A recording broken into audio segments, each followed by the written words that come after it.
Obviously, you're good enough to be here. They chose you. The matchmakers whom I have confidence in and the guys that I listen to brought you here. Show me and everybody right now, who are you? What do you got? Make me say I got to have them in the UFC tonight. Right. That's it. If you don't do that, then, you know, it doesn't happen tonight. Nice. And like Laura was saying, it's not like it can't happen down the road, just not happening tonight. Right. All right, let's ask about the people that you got in. Balaji started the night off. Would he be kind of the MVP of the night? Well, I would say the main event was the MVP of the night. But obviously, Oki's a close second.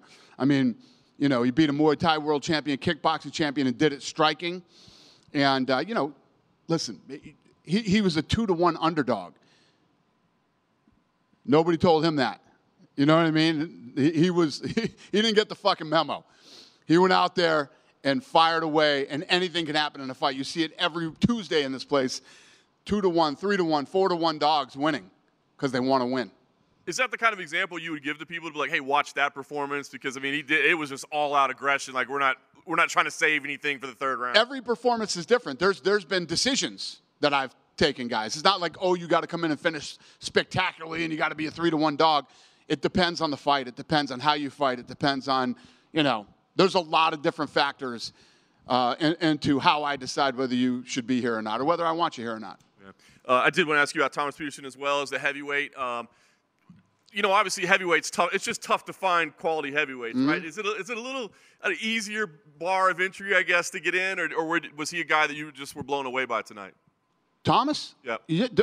Total domination. He absolutely dominated. A kid that was on The Ultimate Fighter, and you know, has experience. You know, he's got 13 fights. He's 10-3. He dominated him, finished him, and yeah, no, he earned a shot tonight. He deserves to be here. And when you look at the kid, he's 28. He's in his prime. He's 8-1 with 7 knockouts, and performed tonight the way you would want him to perform against a guy with. I mean, he was a big dog, but he's got 13 fights and he's 10-3. Yeah. So, yeah. And then last, I'll ask you about the main event because I said maybe Balaji was the MVP, but you think maybe Carlos was the one that stood out the most tonight. 100%. How smooth that guy was, the way he moved, the combinations that he was putting together, how relaxed he was. First round, he landed 70% of his strikes. UFC average is 44%. Pretty much everything that guy threw landed. Nasty. That kid put on about as good of a performance as you could ever put on tonight, as far as I'm concerned. A lot of these Brazilians, we haven't talked to them yet, but a lot of Brazilians have been coming through this season in Contender Series. Obviously, they're looking to November in the show in Brazil and saying, please put me on there. I want to fight there. Do you know, I mean, has that card started filling up yet, or will you try to get these Brazilians on that card? Yeah, listen, if he wants to be on that card, I'll throw him on there. We can always got room for one more. So if he wants it, I'll do it. I dig it. And then let me ask you about Timothy Kwamba. Like, you have that where you said guys sometimes are just too young, right? So what do you recommend? If a guy comes here, he puts on a great show, and you say, it's just too young, what's the recommended path for guys to, okay, let me get here anyway? Saying he's too young meant he didn't show me tonight. Bo Nickel fought here. I mean, with not much experience. You know, the list goes on and on of guys that I've taken with no experience. I just didn't see it from this kid. You know, I didn't think he had the power. You know what I mean? His power wasn't fast as lightning, stood on the outside, fought a good fight, is definitely a talented kid. He's just not, I just don't think he's ready for the UFC. You get in there, and the Canadian kid was fucking durable, man. Durable, kept pressing forward, wanted to win, didn't come in here just to fucking lay down and go home and, you know, get beat. Tough, durable guy, but, yeah, Timmy just didn't have it tonight. Nice. A couple outside of tonight. I haven't seen you in a couple weeks. Did want to get the latest update on Conor McGregor. You know he likes to mess with us all. He sent out a tweet that had like an alleged Fight Pass graphic of him and Chandler in December, end of year. What can you tell us about the latest on Conor? And is he in the mix for that December? I don't know how that got out or whatever. It wasn't from Fight Pass. My team was telling me it was an AI. It looked fake. It looked like it was man-made. It wasn't real. Yeah. I mean, obviously, if that was the case, you would have heard it from us first. Well, we've seen billboards. You'd have got a report from me on Instagram.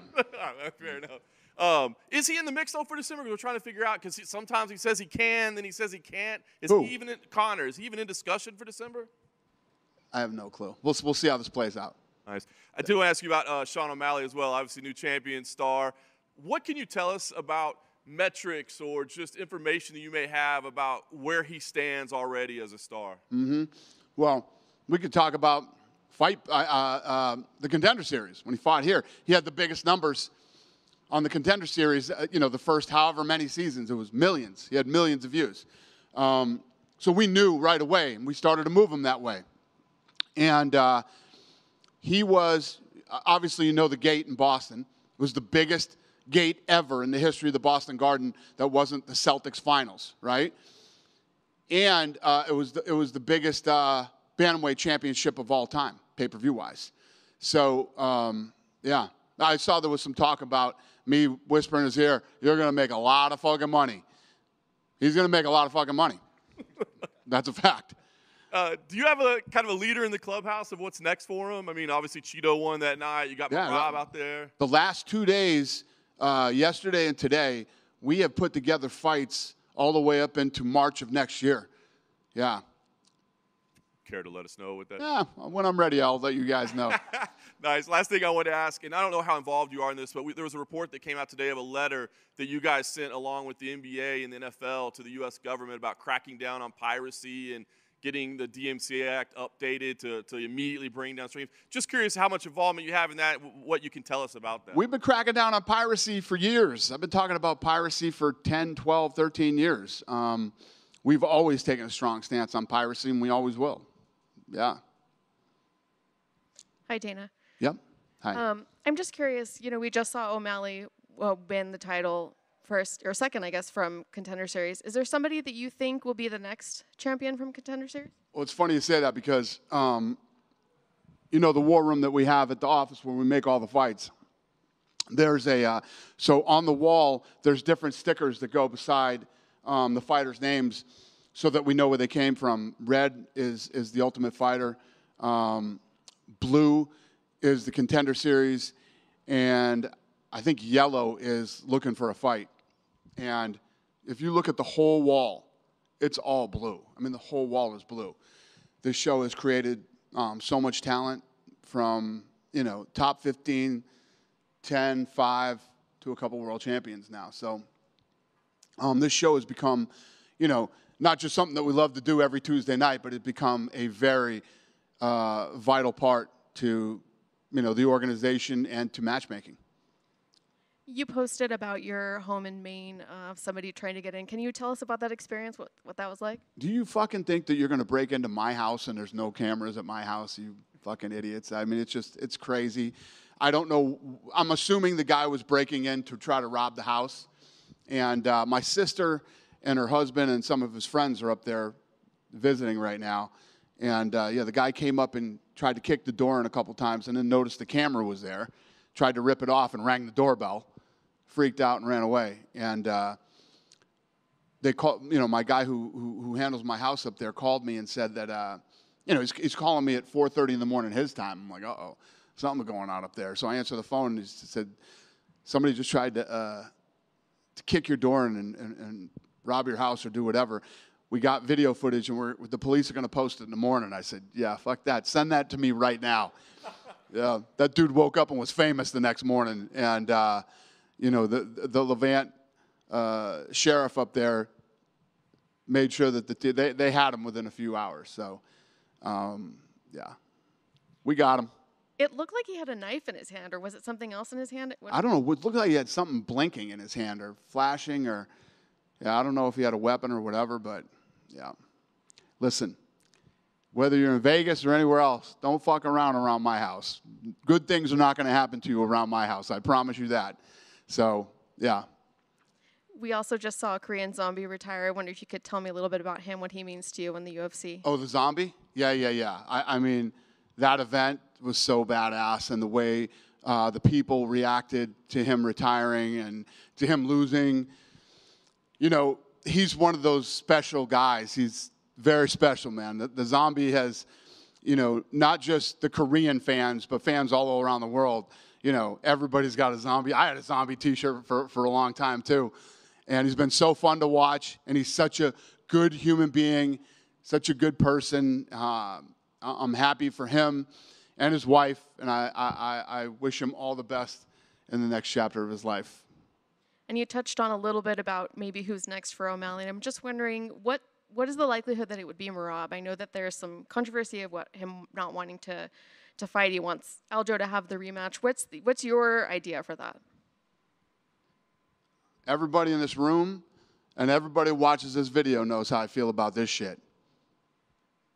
Yeah. Yeah, I hate it. Hate it. And if that's, why did you even get into this sport? If that's your mentality and the way that you think. I don't even want the title. I don't even want the championship. We're friends. We're this. We're that. This is not, you can be friends with everybody in this business. There's a lot of nice people in this business, a lot of good people. This is not about friendship. This is about finding out who the best in the world is. And if you don't want to find out who the best in the world is, this is not the place for you. You should be somewhere else. There's plenty of places to fight where they don't give a shit what you do. Doesn't work here. And I know you said you have fights booked all the way through March. Is one of those the women's bantamweight title? We got lots of fights. I literally drew up a list this big in all these places. If things play out, you know what's crazy about this shit?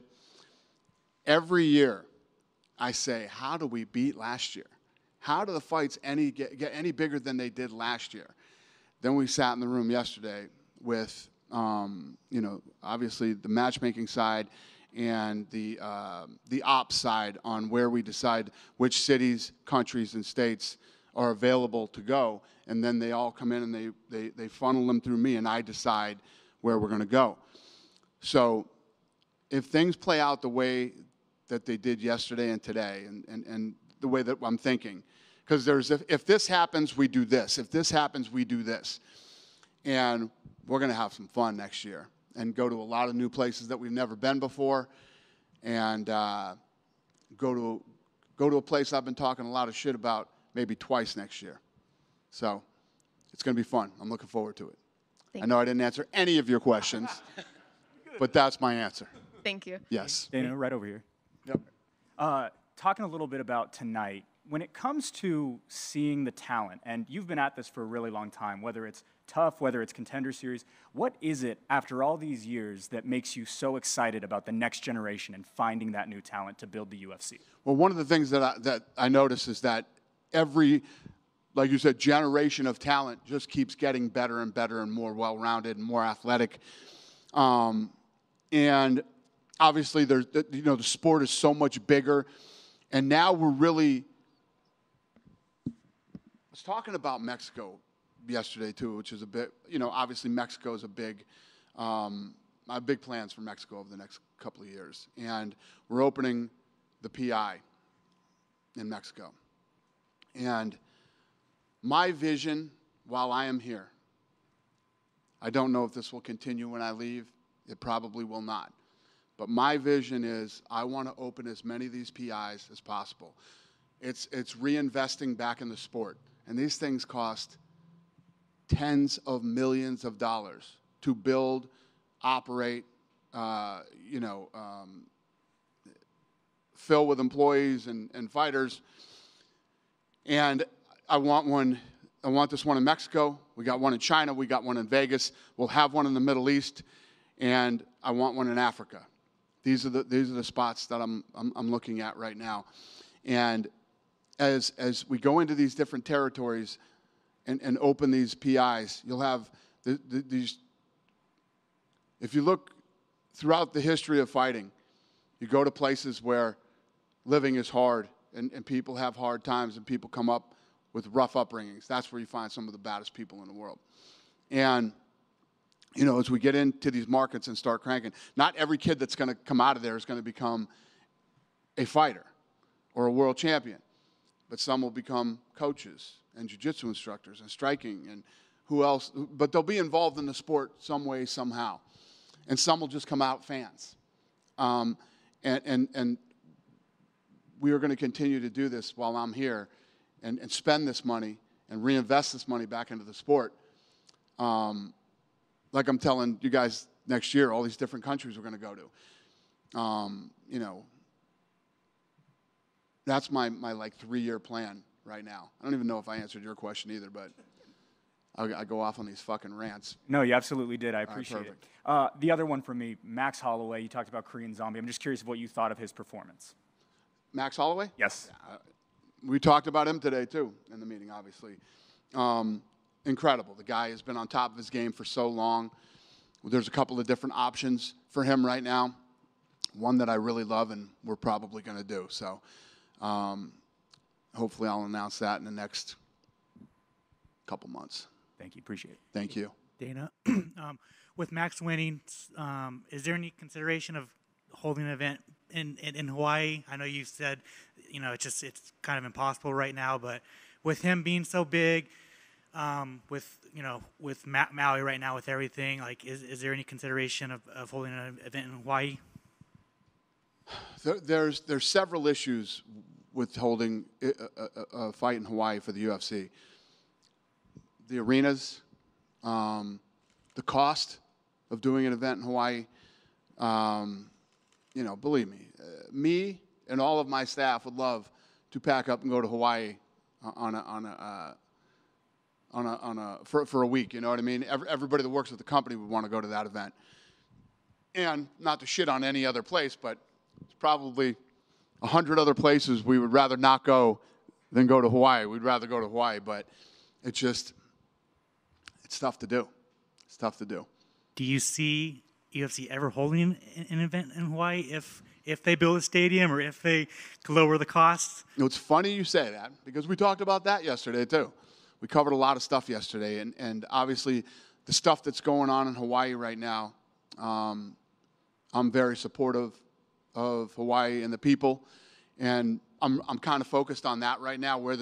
So for all of you, media and fans included, that bought UFC Hawaii T-shirts, thank you. We're over $200,000 in the Hawaii T-shirts, and I believe that we'll get over 300,000, which will put us at like $1.3 million that we're going to donate to the people of Hawaii.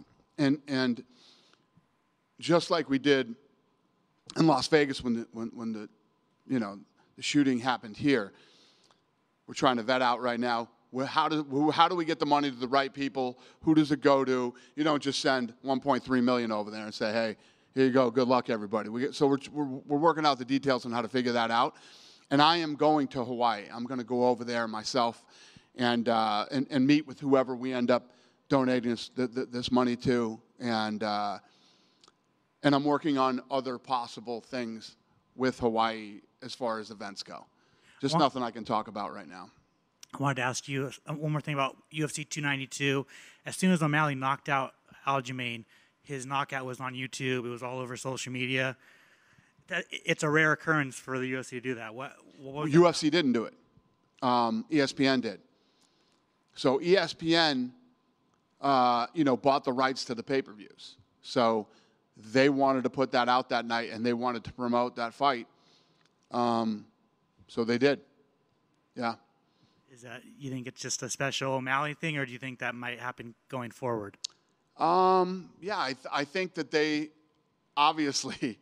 saw the star potential in O'Malley that night, and I think that opening it up to everyone was like an investment in O'Malley. I don't know if that's the truth. You'd have to ask them that question, but that's why I think they did it. And one last one for me. I don't know if you saw this, but The Rock bought Themba Garembo a house. I didn't see it. I heard about it, though. What are your thoughts on that? It was pretty awesome. I think that The Rock is incredibly wealthy, and he could probably buy everybody on the fucking roster a house. So, yeah, obviously a really nice thing to do. He connected with him through the $7 thing. Yeah. So, awesome. Thank you. Yeah. Interview. You mentioned how vital the Contender Series has been a part of the UFC and the roster growth. But also another part was the Ultimate Fighter, right? Back in the day, a lot of the guys came from the Ultimate Fighter. After these two live finales in Boston, especially the Katona and Gibson fight, are you looking forward to placing these tough finales on big spotlights like a pay-per-view event, or even just shining a bigger light on the future tough seasons? Yeah, that's a good question. I don't know. We talked about a lot of shit the last 2 days. We didn't talk about that or either one of those guys, but you're not wrong. I mean, that was a great fight. that was one of those fights that people were blowing me up saying, give them both a contract. They should both be in the UFC. So yeah, I mean, those guys delivered on the finale. And I saw you said that you mentioned some locations. Is LA one of those possible locations that you guys might be returning to? In LA? Yeah. Southern California. Yeah. Yeah. Awesome. And not sure if you saw, but McGregor DM'd Sean O'Malley after he won his title fight against Aljamain Sterling, and O'Malley called for a main and co-main event or McGregor to be the main event of a card and Sugar to be the co-main of a card. What are your thoughts on that? I didn't see that. Yeah, no, I didn't see it. It doesn't surprise me, though. You can tell that O'Malley respects Conor and what he built and what he's done, and, so it makes sense. And one last one from me. It's hard to put anybody else that shares in pay-per-view on a pay-per-view with Conor McGregor. Fair enough. And one last one from me. Was the UFC 295 co-main event something you're going to be announcing real soon here? Say that again? The UFC 295 co-main event to Jones and Stipe? You want to know what the co-main event is? Yeah, because, you said a couple weeks ago it might be the next week, and we just haven't heard anything yet. Yeah. I have no clue right now. All right. Thank you. Thank you. Dana, just jumping back to Max Holloway, I know a lot of times in the UFC we don't see trilogies that often, but is there a possibility that Max and Volk might get another shot? I think that Volkanovski is so dominant right now. I mean, there's people who believe he beat, Islam. I don't know if you throw Max at him again at this point in Max's career. I don't love it. Do you love it? Not really. No. Then why'd you ask me that? Because people want to know. People want to know. People want to know? Tell people I think it's a bad idea. They just heard. Last for me, I think Alex Pereira was in the building. A lot of people say that, want to know if there's any move forward on that with the possibility of going against Yuri. And a lot of people are talking about maybe December might be a good opportunity for those guys. I know you guys are still looking for a main event for the December card. Pereira, Alex Pereira, and possibly Yuri. Yeah. Alex was in here. I assume he met with you guys and you guys were talking stuff? Yeah. Yeah, it's possible. Thanks, Dana. We do too. Yeah. Tell the people we like that one. Hey, Dana. Hi. What exactly about Carlos, the welterweight contract winner, reminded you of Anderson Silva? Oh, what did? Yeah. The way he moved, how relaxed he was, how fluent he was, the combinations that he put together, just everything about his whole swagger tonight was very, old school Anderson Silva. Is that like quite an easy sell for like narrative going forward? Someone that could, perhaps follow in his footsteps if he reminds you so much of, To follow in his footsteps? Yeah. What's the question? Is it an easy sell to Easy sell? forward to? Well, I mean, if you watch the fight tonight, anything's an easy sell with that guy. That guy was smooth, slick, violent. I mean, almost everything he threw landed. And none of it was wild, and it was all just it was fucking smooth. Is the only thing that comes to mind when I think about it. It was just absolute pure smooth violence, man. That guy was beautiful tonight, beautiful.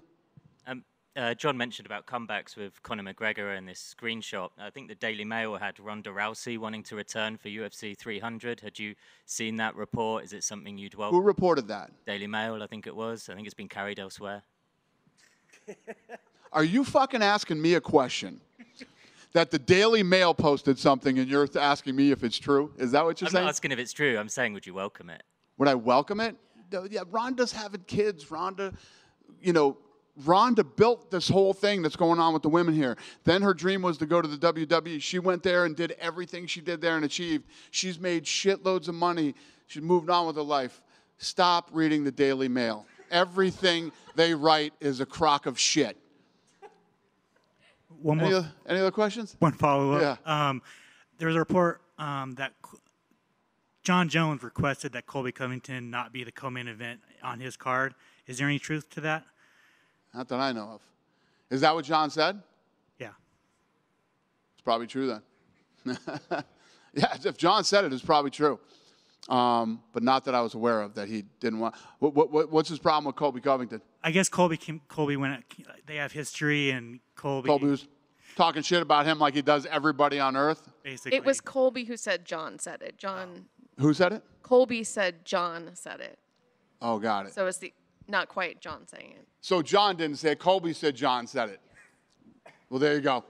That's some more Daily Mail for you right there. All right? So basically, John didn't come to you and say, Colby's No. not on my card. I don't think John Jones could give a shit one way or the other. I've literally, the only person I've ever seen John Jones truly hate and could not stand and would say like bad things about was Daniel Cormier. Other than him, I've never really seen that with John Jones. Maybe I'm wrong, but I've never seen it.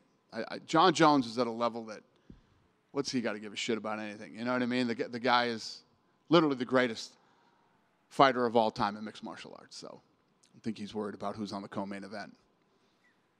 But I could be wrong. Just want to bounce Yes. one last time. Was Miami a city you guys want to come back to? I mean, after that crazy event in UFC 287? I think you guys will really like what we're talking about for Miami. I'm guessing it's going to be UFC 305 in Miami, right? 305? It took me a second. Not a bad fucking idea, though, buddy. Not a bad idea. Awesome. Thank you. All right. You done with me? Good night, you guys.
Elijah, congratulations on the UFC contract. I don't think the performance could have been much better than that.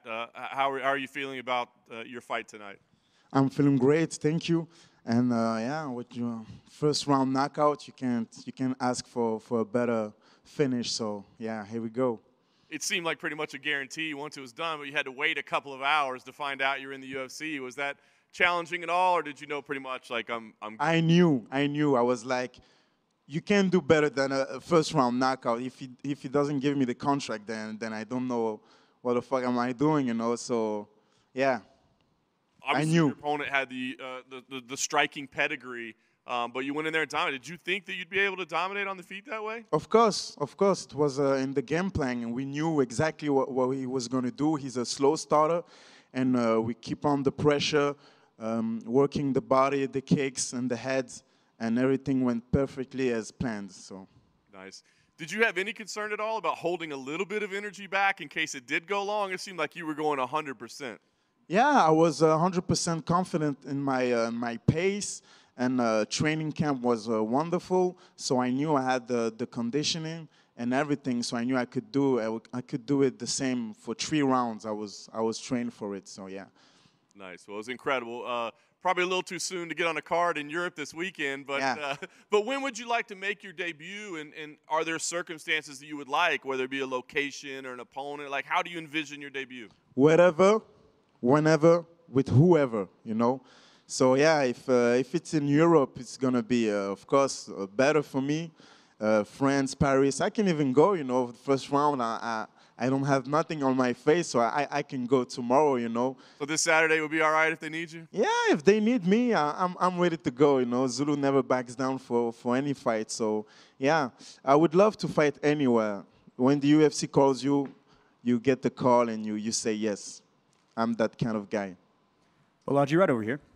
Hey, son. That's 2 wins in a row. I mean, this one wasn't, the finish wasn't the liver shot, but that's what really started the end of it. That's 2 in a row by a liver shot. Is that something you're training and targeting a lot in the practice room? Yeah, exactly. That's my signature move. You know, even at the gym, I put everybody down with my liver shot. You know, so I knew that I work the head, I work the body, and for me it's natural. You see, so when I hurt him, I went directly to the body, and he went down. So it wasn't shocking for me. It's just another body and another win by TKO liver shot. Congratulations. Thank you, sir. I know you mentioned you'd fight whoever and whenever, but when you look at the lightweight division, right, it's got depth of talent, a huge depth of talent. Do you have like a dream fight in that division from one of the higher ranked guys? Well, there's so many good fighters in UFC. I'm a super big fan. So any top 10 would be a dream fight for me, and even an honor for me to share the cage with them. So, you know, I'm not the kind of guy who's going to pick one and say, okay, I'm going to fight this guy or this guy. Just name one guy with my coaches we see, and if they give me the green light, I'm ready to go, you know, so, yeah. And you mentioned earlier the pride you take with representing your nations. What does it mean you carry these 3 nations into the UFC with you? It means a lot, man, because I come from so far away, you know. I'm Zimbabwean from my mama's side, Nigerian from my father's side. He passed away when I was small, but it's in my blood, you know, and I'm super proud of it. And of course, I was born in Belgium, raised, and I grew up over there, and there's many talents. And so for me, it's a big proud to represent all those countries with me in the big stage. Thank you and congratulations. Thank you, sir. We're good? Zero gang, let's go.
Congratulations on the victory. We're definitely going with Thomas Peterson, right? Not Thomas Jefferson. Yeah, that that guy. Everybody's job's tough, and I totally understand that guy. Just had an oopsies. We all make them, right? Yeah, it was funny. Absolutely, it was funny. Obviously, impressive win for you tonight. Dana called it complete domination. How did you feel about it? Man, I felt really good. I don't know what I can and can't say. I'm a mechanic for a living, so I don't really watch my mouth. But you can say it all. All right, but I wanted. You say domination. I watched Cocaine Bear last night, and I wanted to be like that bear once I got in. I was gonna mug him. That's how I felt, you know. And so that was couldn't sleep last night, so that was the movie of choice. That could be a pretty solid nickname, maybe. No, he's passing on that one. Yeah, no. Listen, not a lot of fights of yours go into the second round. So, I mean, any disappointment in that or any uncomfortability in doing that? I knew Chandler Cole was a very good opponent, and he's gotten way better since his last fight. And I was totally okay with this going to 3 rounds. I just wanted to dominate. I didn't have to get him out. I didn't have to make any mistakes because he is a dangerous guy. The guy throws like a freaking cannon when he's throwing. So I just didn't want to get licked. Not that I couldn't take it. But I just I would try to be smart and deadly is what was my plan. First submission win, is that worth a belt promotion maybe? Yeah, maybe. I don't know. We saw the emotion, obviously speaking to your family. I guess, can you tell us what was running through your mind at that point? man, this whole game, you know, you talk to any of these cats, man, and you're it's tough, man, especially all these guys that work, you know, and that are doing this through the regional system. And, you know, the LFA was so good to me, you know, coming through. But you got to have a full-time job. I'm married. I have a house to pay for. I had 2 beautiful sons. And all this stress, man, it gets to you. And this whole camp, you know, Henry Cejudo said it once, you know, we're going to stay composed. No matter what happens, we're going to stay composed.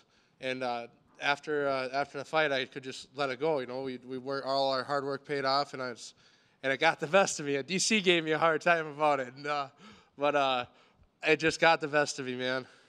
You know, because having all the hard work pay off. That's awesome. With this contract, are you still a mechanic? Hopefully not, but we'll see. Nice. Last thing for me, I guess. I mean, obviously, you know, UFC debut will come next. How soon would you like that to happen? Are you targeting any calendar dates? What do you see? I think UFC is coming to the Twin Cities on December 2nd. I want to fight on that card. If that's okay with the boss, I don't know. But that'd be the plan. Thomas, right over here.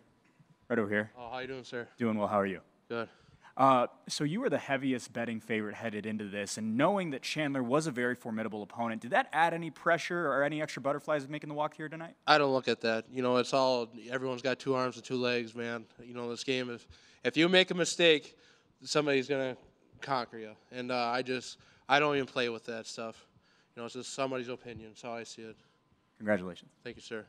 Thomas over here. Congratulations on a great win. When you look at your record, your one professional loss comes to fellow UFC heavyweight Waldo Cortez Acosta. Is that a fight you'd like to run back now that you're in the UFC with him? Oh, yes, but you know what, time will come when, you know, whenever it happens, hopefully we meet at the belt. But you know, I wish Waldo Cortez the best. I like his coach, and he's a good man too. So I'd like to fight him. I'd like to beat him, but I got nothing bad to say about the guy. Awesome. Thank you. Yeah. Thank you, guys, man.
Carlos, congratulations on the victory. Very, very impressive performance tonight.